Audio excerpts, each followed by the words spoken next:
News@11 देख रहे हैं आप। आपके साथ मैं हूं भारती सकलानी। सबसे पहले बड़ी खबर की बात अल्मोड़ा से खबर है, जहां पर सेरा घाट के पास मैक्स बेकाबू होकर खाई में गिर गई है। 3 लोगों की मौत हो गई है, 6 लोग जख्मी हैं। घटना की जानकारी मिलने के बाद जिला प्रशासन मौके पर पहुंचा है। हल्द्वानी से बेरीनाग ये मैक्स जा रही थी। किशन जोशी कनेक्ट हमारे सहयोगी अल्मोड़ा से हमारे साथ फोन लाइन पर। किशन, क्या अपडेट? भारतीय हल्द्वानी से बेरीनाग को ये मैक्स कार जा रही थी। ये शेरा घाट के मंगलपाट के पास दुर्घटनाग्रस्त हो गई है, नीचे खाई में गिर गई है, जहाँ पर 3 लोगों की मौके पर ही मौत हो गई है। 6 लोग गंभीर रूप से घायल हैं। गंभीर घायलों को जो है दौलतसिन्हा के अस्पताल में इलाज किया जाता रहा। जो 3 लोगों की मौत हो रही है, उनके शव को निकालने का प्रयास किया जा रहा है। भारती, कैसे हादसा हो गया? घायलों की हालत कैसी बताई जा रही है अब डॉक्टर्स के द्वारा? देखिए, अभी तो रेस्क्यू कर उनको जो है प्राथमिक स्वास्थ्य केंद्र में ही उनका उपचार किया जा रहा है। उसमें से 2 लोगों की ज्यादा गंभीर बताई जा रही है, जिन्हें जो है प्राथमिक उपचार करने के बाद अल्मोड़ा रेफर किया जा रहा है। भारती, बहुत बहुत शुक्रिया किशन आपका इस तमाम जानकारी के लिए। सेरा घाट के पास मैक्स बेकाबू होकर खाई में गिर गई है। 3 लोगों की जान चली गई है, 6 लोग जख्मी हैं।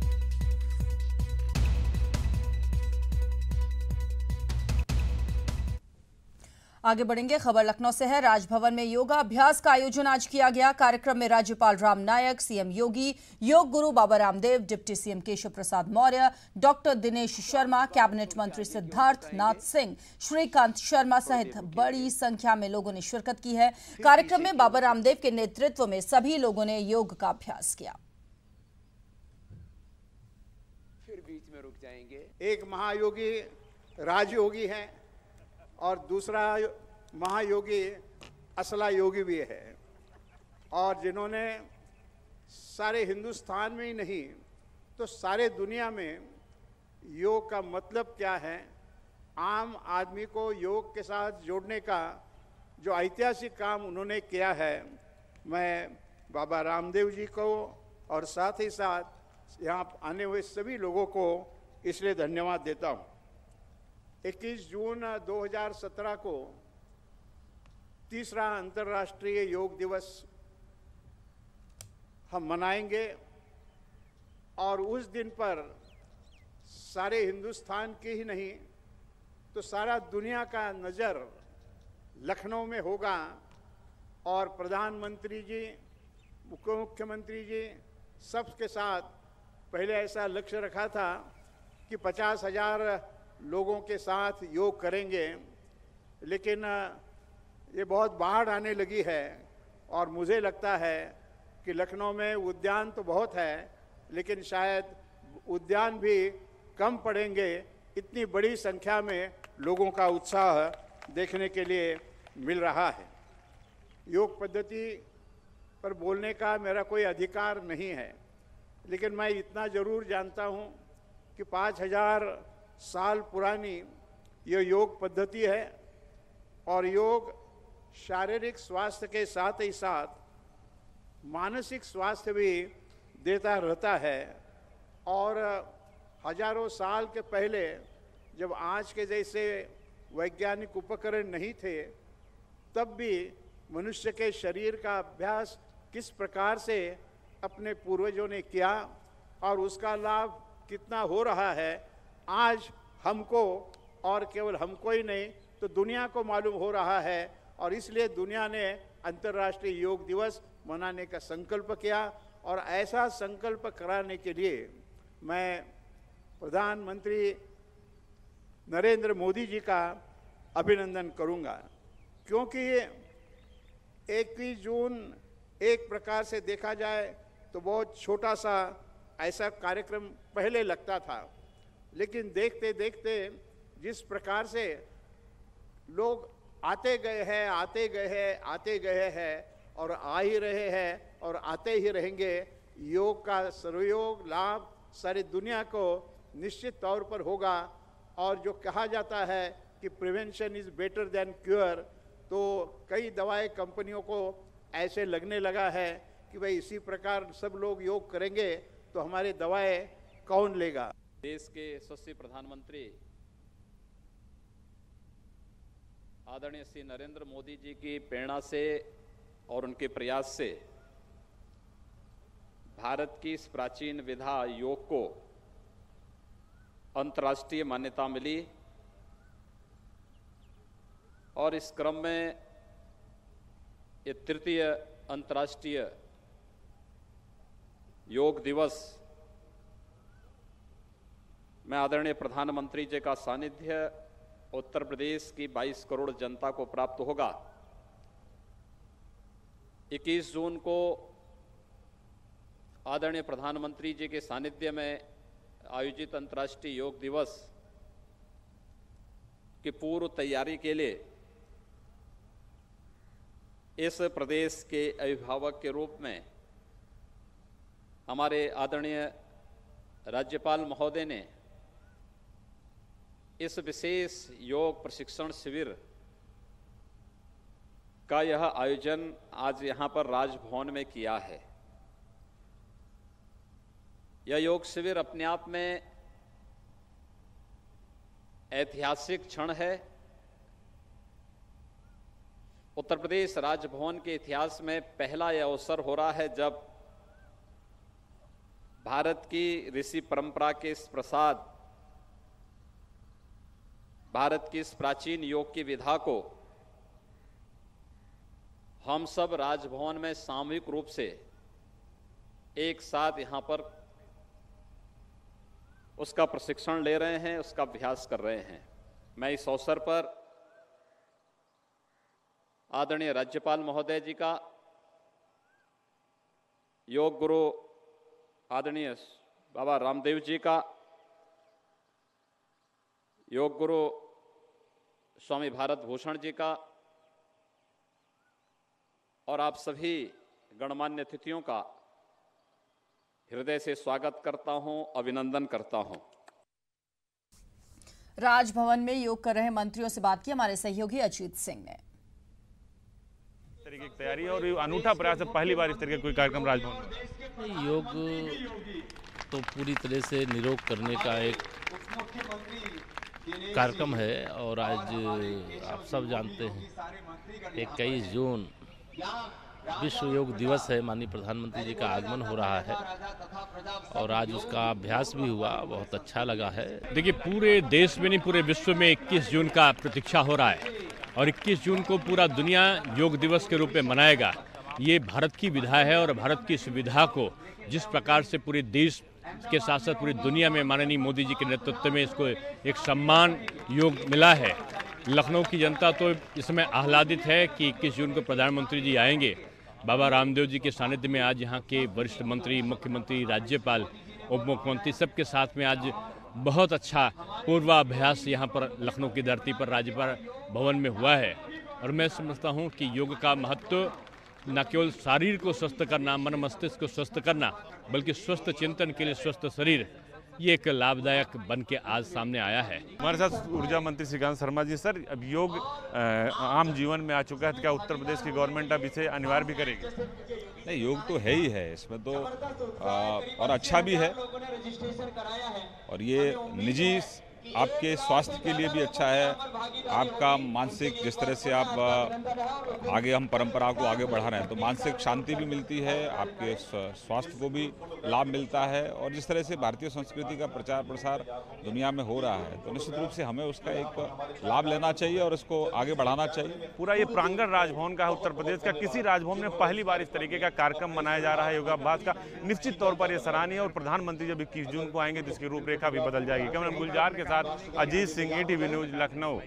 आयुष मंत्री श्री धर्म सिंह सैनी साहब भी हमारे साथ हैं। सर, इस कार्यक्रम की क्या तैयारी है पूरी? इस कार्यक्रम की तैयारी आयुष विभाग द्वारा बड़े पैमाने पर की गई थी। महामहिम राज्यपाल जी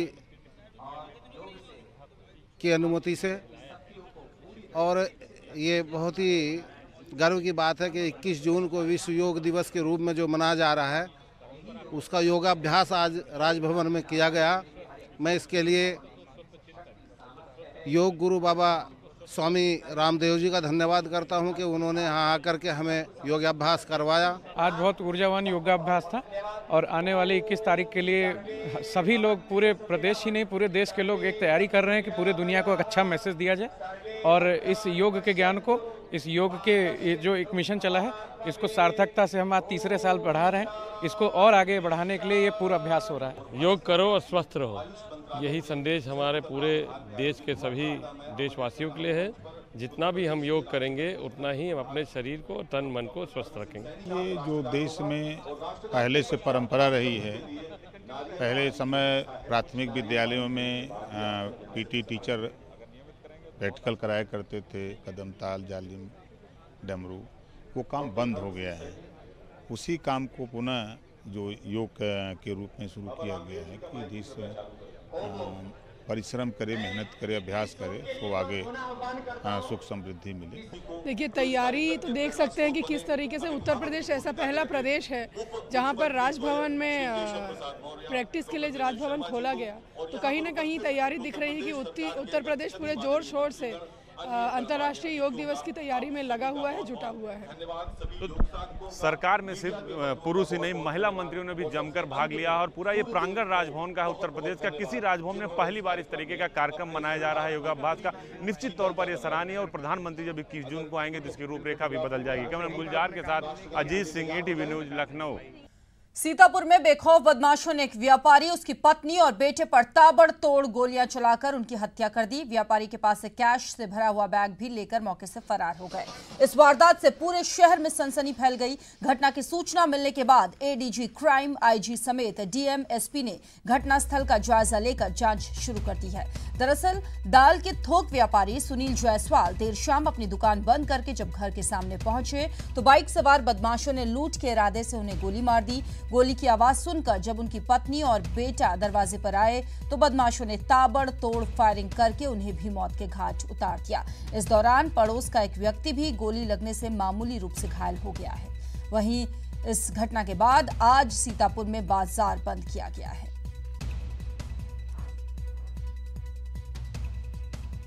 दुकान बंद करके घर आए तो पीछे से हमलावरों ने उनके ऊपर हमला किया और CCTV फुटेज से जैसा दिखता है कि पत्नी और बच्चा भी उनको बचाने के लिए आवाज़ सुन के बाहर आए तो उनके ऊपर भी हमला किया गया। इसकी अभी जांच, अभी मौके पर पुलिस है, SP साहब भी हैं और इसकी जांच जल्दी हम करके शीघ्र। देवरिया जिले में राज्य मंत्री जयप्रकाश की शिकायत पर जब बीज घटतौली का गोरख धंधे का भंडाफोड़ हुआ, लेकिन अब कृषि विभाग के उप निदेशक जयप्रकाश ने राज्य मंत्री के चालक पर ही गंभीर आरोप लगा दिए। उन्होंने कहा कि धान की जो बोरी राज्य मंत्री के यहां गई थी उस बोरी में छेड़छाड़ हुई। कृषि अधिकारी ने यह भी बताया कि DM के निर्देश पर सभी ब्लॉकों में अधिकारियों ने बीज गोदामों का निरीक्षण किया, लेकिन किसी भी बोरी में धान का बीज कम नहीं पाया गया। में चालक या कोई और लोग ले गए थे और वहाँ पर संदेह होने पर उसको तौलाए थे माननीय मंत्री जी, तो उसमें कम पाया गया था 5 किलो। मौके पर वजन कराएंगे, सत्यापन करेंगे, उसकी रिपोर्ट देंगे और सभी प्रजातियों जो भी धान का बीज या और किसी चीज़ का बीज उपलब्ध था हम लोगों ने जो है उसको तौलवाया। कोई भी बोरी, पूरे जिले में कोई भी बोरी कहीं पर भी जो है 30 किलो से जो है कम नहीं मिला। अब एक और बयान सुन लीजिए। मंगलवार को चंद्र प्रकाश सिंह ने एक बयान दिया था जिसमें उन्होंने कहा था कि धान की बोरियों में घटतौली पाई गई है। पता चला माननीय मंत्री जी के माध्यम से जिलाधिकारी का निर्देश हुआ कि वहाँ से बीज क्रय किए हैं वो उसमें कुछ कम है। हम और उप जिलाधिकारी रुद्रपुर साथ में आकर के लोगों की उपस्थिति में ताला सील किए और आज सबकी उपस्थिति में जब खोला गया 2 बोरा इम्प्रूव सांबा जो सियाटस नैनी से आया हुआ था उसमें से 2 बोरा जो बचा हुआ था उसका तौल कराया गया। इसका वजन 1 से 1.25 किलो तक कम था और जो किसान ले गए थे माननीय मंत्री जी के उसका तौल कराने पे लगभग 5 किलो वजन कम आया। खबर आगरा से है। ETV की खबर का असर हुआ है। बच्चों की पढ़ाई के लिए किडनी बेचने का ऐलान करने वाली आरती शर्मा ने केरल के कुन्नूर का दिल से आभार जताया है। उन्होंने आरती ने केरल के विधायक जेम्स मैथ्यू और ईटीवी की पहल पर शुक्रिया अदा किया। केरल में बच्चों की पढ़ाई का अवसर मिलने की बात पर आरती ने धन्यवाद देते हुए कहा कि अगर यूपी सरकार से पूरी मदद नहीं मिल पाई तो वो जरूर केरल जाकर बच्चों को पढ़ाना पसंद करेंगी। का बहुत बहुत धन्यवाद करती हूँ जिन्होंने मेरे बच्चों के बारे में सोचा, और मैं इस बात से बहुत ज़्यादा खुश हूँ कि मैं यहाँ पूरे प्रशासन से लड़ते लड़ते थक गई। वो छोटे छोटे बच्चे जो मेरे बच्चों को चाहते हैं कि पढ़ें, मैं यही उनसे कहना चाहती हूँ कि अगर सारा समाज ऐसा बन जाए, सारे बच्चे, सारे लोग अगर यही सोचने लग जाएं, तो हमारे समाज में कोई बेटी शिक्षा से वंचित नहीं रहेगी। कुशीनगर कप्तानगंज थाना इलाके में दबंगों का कहर एक महिला पर टूटते हुए दिखा है। दरअसल ये जमीनी रंजिश का मामला है और आप वो 15 दिन पहले की है, जिसमें महिला को बेरहमी से सरेआम पीटा जा रहा है। वीडियो में दबंग महिला को काफी देर तक लाठियों से पीटते दिखाई दे रहे हैं। यही नहीं, घर की अन्य महिलाएं बचाने आई तो दबंगों ने उन्हें भी नहीं बख्शा और उन्हें भी पीटा है। पीड़ित महिला पुलिस से गुहार लगा चुकी है, लेकिन बावजूद इसके कप्तानगंज एसओ ने मुकदमा तक दर्ज नहीं किया है।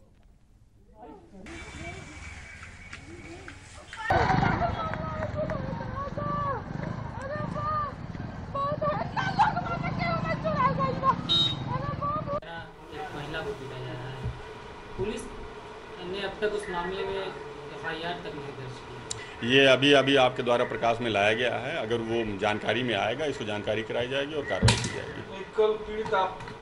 इलाहाबाद में दबंगों ने एक युवक को सरेआम सड़क पर दौड़ा कर पीटा है। सिर्फ इतना ही नहीं, दबंगों ने लात घूंसों और पीटने के साथ ही उसका वीडियो भी बनाया है। युवक हाथ जोड़कर विनती करता रहा, लेकिन दबंगों को तरस नहीं आया और उसे वो पीटते रहे।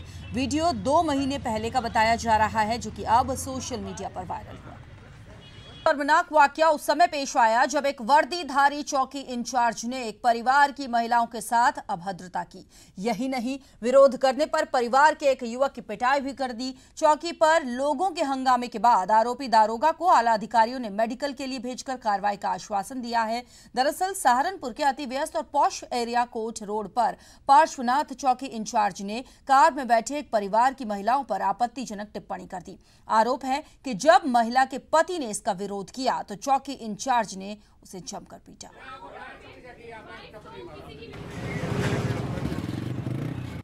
कपल जो है बाइक से खाना खाने के बाद आ रहे थे, तो हमारे एक चौकी इंचार्ज के द्वारा उनके साथ अभद्रता की ये आरोप लगाया गया है। इसी तस्दीक की जा रही है। अभी हम अपने चौकी इंचार्ज का मेडिकल कराने के लिए भेजा है उसको, और तथ्य जो दिए गए हैं उनकी जांच करके हम अनुशासनात्मक कार्रवाई करेंगे। खबर चित्रकूट से। कुख्यात डकैत ददुआ के बेटे और चित्रकूट से सपा के विधायक रहे वीर सिंह पर नौकरी दिलाने के नाम पर ठगी करने का आरोप लगा है। मंडी समिति के सेवानिवृत्त कर्मचारी मोतीलाल बोरिया की माने तो वीर सिंह ने बेटे को जल निगम में नौकरी दिलाने के नाम पर उनसे 3 लाख रुपए लिए थे। जिस पद में नौकरी दिलाने की बात कही गई थी, विभाग ने उस पद के लिए नियुक्तियां ही रद्द कर दी। जब बेटे को नौकरी नहीं मिली तो मोतीलाल ने पूर्व विधायक से रकम लौटाने को कहा, लेकिन वीर सिंह रकम वापस करने में टाल मटोल करता रहा और आखिर में विधायक गाली गलौज धमकी देने पर उतारू हो गए। फिलहाल पुलिस अधिकारी इस मामले की जांच किए जाने की बात कर रहे हैं। योगी जी को एप्लीकेशन दिया तथा पूरी धोखाधड़ी तथा झांसा देकर मुझसे इतना रुपया विधायक ऐंठ लिया है, तो मुख्यमंत्री ने तुरंत मेरी एप्लीकेशन पर पुलिस अधीक्षक चित्रकूट को निर्देश दे दिए। पास जांच आई हुई है और 2013 का मामला है। 13 में नौकरी के नाम पर 3 लाख देने की बात बता रहे हैं और उसमें से 1 लाख रुपया फिर नौकरी नहीं लगाने के ले लिए हैं और बता रहे हैं कि 2 लाख अभी बाकी है। तो उसकी जांच चल रही है और उनसे मांगा गया कोई प्रूफ वगैरह है तो दे दें। अभी तक बताएं कि मैं दूंगा, लाकर बयान कराऊंगा।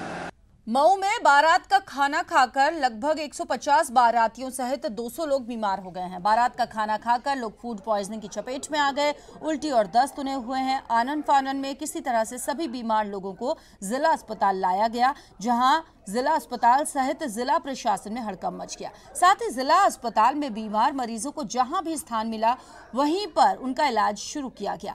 जिला अस्पताल के सभी वार्डों को बीमार मरीजों के लिए खोल दिया गया। इसके बावजूद भी बीमार लोगों के लिए स्थान पूरा नहीं होने की दशा में जमीन पर लेटाकर ही उनका इलाज किया जा रहा है।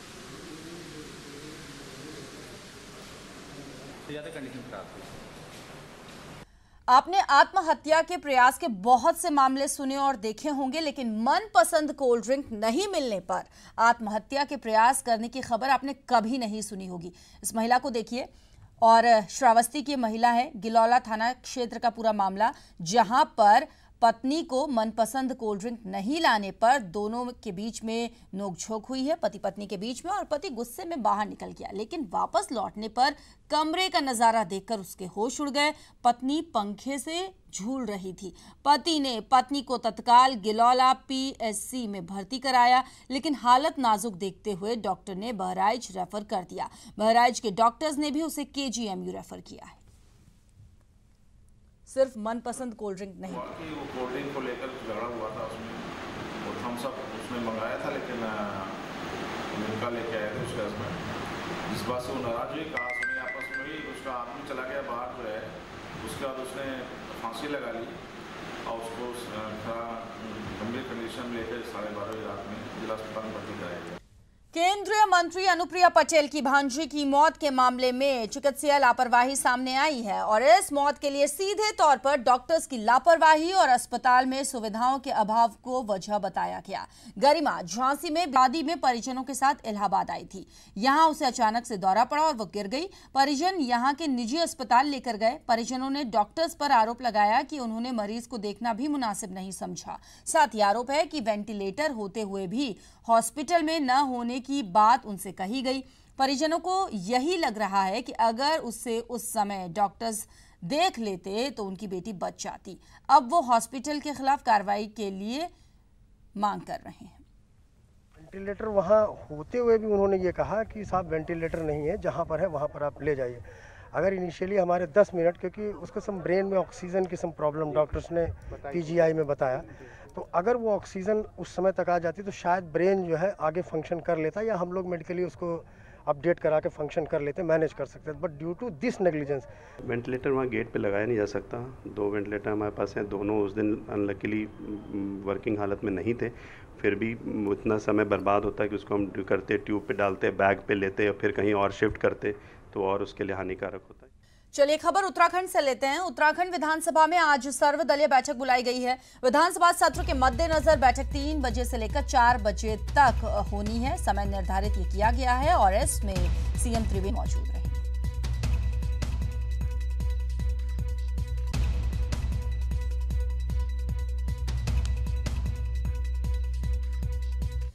डेयरी विकास विभाग द्वारा विश्व दुग्ध दिवस के अंतर्गत 1 जून से लेकर 7 जून तक उपभोक्ता जागरूकता सप्ताह मनाया जा रहा है, जिसमें प्रदेश भर के 215 स्थानों पर उपभोक्ता जागरूकता कार्यक्रम का आयोजन किया गया है। कार्यक्रम में 1 लाख से ज्यादा लोग शामिल हुए हैं। ऋषिकेश में कार्यक्रम के अंतर्गत मिलावटी दूध को लेकर जागरूक किया गया है और लोगों को दूध की शुद्धता जांचने की मशीन फ्री में दी गई है। कार्यक्रम में विधानसभा अध्यक्ष प्रेमचंद्र अग्रवाल और दुग्ध विकास राज्य मंत्री धन सिंह रावत ने शिरकत।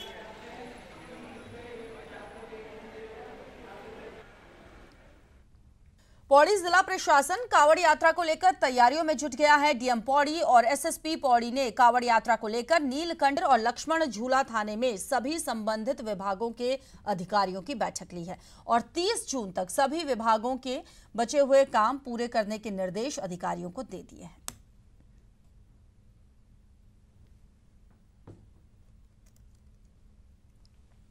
उत्तराखंड के चारधाम यात्रा मार्ग पर हो रहे सड़क हादसों को देखते हुए सड़क चौड़ीकरण के साथ चारधाम यात्रा मार्ग, जिसमें टनल का प्रस्ताव मील का पत्थर साबित हो सकता है। टनल न तो बर्फबारी में बाधित होगी और न ही पहाड़ी से गिरने वाले मलबे से। लिहाजा NH द्वारा जो प्रस्ताव सरकार को भेजा गया है, अगर उसे सहमति मिलती है तो चारधाम यात्रियों के अलावा जनपद वासियों के लिए सुकून की बात। यहाँ पर हम आपका भी स्वागत करते हैं।